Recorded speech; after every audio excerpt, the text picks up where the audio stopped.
Hola, ¿cómo están? Hoy vamos a seguir hablando del tema de los alimentos desde el punto de vista jurídico. Recordarán ustedes que los alimentos son los medios de subsistencia necesarios e indispensables que requiere una persona para el día a día. Quien los debe de proporcionar se le denomina deudor alimentario y quien los recibe es el acreedor alimentario. Esta condición para el pago de alimentos, tanto quien los debe de dar como el que los puede recibir o tiene derecho a recibirlos, no necesariamente nace de un matrimonio. Puede ser a través de un concubinato. Con la simple procreación de un hijo nace la obligación de dar alimento. En esas condiciones, pues tenemos que la obligación de dar alimentos es irrenunciable. No puede estar sujeta a convenio para su reducción o imponer modalidades para el pago de la misma, y tampoco es prescriptible. Por lo tanto, ese derecho de alimentos sigue subsistiendo en el tiempo en tanto no se pague, o bien para exigir que se pague. En estas condiciones tenemos que una persona, un menor de edad, que requiere del pago de esos alimentos a través de su tutor, en este caso pueden ser los mismos padres, tiene ese derecho hasta los 18 años. Puede extenderse hasta los 25 años, siempre y cuando el nivel de estudios corresponda a su edad. Ahora bien, ese pago de alimentos también puede ser por toda la vida, siempre y cuando la persona que debe de recibir los alimentos sea una persona discapacitada. En estas condiciones la obligación subsiste hasta el final de su vida. Estos parámetros en el pago de los alimentos y en la exigencia de ese cumplimiento nos ha llevado a nuevos dictámenes que la Suprema Corte de Justicia de la Nación ha emitido en cuestión de alimentos. Tenemos dos casos muy paradigmáticos y que frecuentemente vemos en los juzgados. Uno de ellos es en el caso de un joven que, no obstante haber cumplido la mayoría de edad y no haber recibido durante toda su infancia, hasta haber logrado esa mayoría de edad, el pago de los alimentos por parte de su deudor, hizo el reclamo correspondiente.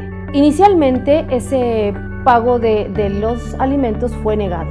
Sin embargo, llegando hasta la Suprema Corte de Justicia de la Nación, esta determinó que la condición de haber sido menor de edad en aquel momento que se requería el pago de alimentos y no haber sido cumplida esa obligación, no le restaba que ahora, a la mayoría de edad, debiera de hacerse el pago retroactivo de todos y cada uno de los elementos que implicaban esos alimentos.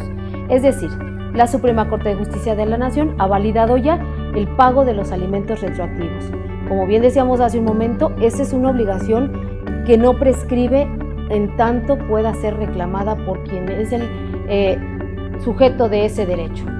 En estas condiciones es que hoy han cambiado los paradigmas en la Corte con relación al respeto a los derechos fundamentales de las personas. Otro caso muy interesante que recientemente fue también determinado por la Suprema Corte de Justicia de la Nación tiene que ver con una mujer que se divorcia ya con 67 años de edad y que había trabajado a lo largo de su vida siendo asalariada.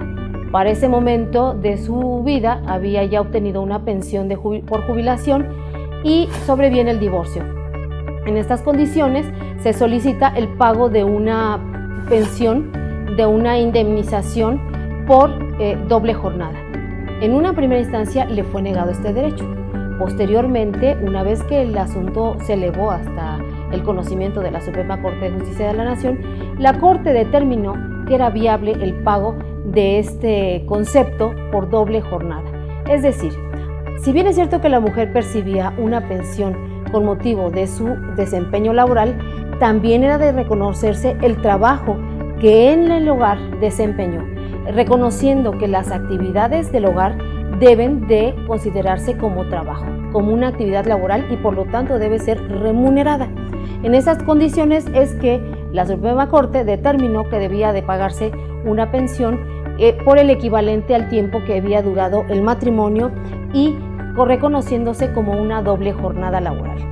He aquí que se reconocen dos puntos. Uno, que había sido omiso en una primera instancia la autoridad en reconocer que había discriminación por cuestiones de género, y dos, que se atentaba contra el principio de igualdad y no discriminación. ¿Por qué razón? Bueno, pues porque se consideraba hasta un primer punto antes de llegar a la Suprema Corte que las actividades que tienen que ver con el hogar son de la exclusiva competencia de las mujeres, lo cual hoy ya no debe de considerarse de esta manera. Por lo tanto, pensar de esta forma implica una discriminación al género femenino y por otro lado también una desigualdad en condiciones de actividades que deben de llevarse a cabo dentro del hogar de una manera igualitaria entre hombres y mujeres. Estos dos casos tienen que ver con la cuestión de los alimentos y el pago de una indemnización en el caso de la jornada laboral al interior del hogar. Estos temas son de actualidad y por supuesto que estamos para atender todas sus inquietudes, sus comentarios, sus observaciones en la página de Jorge Jiménez, por supuesto.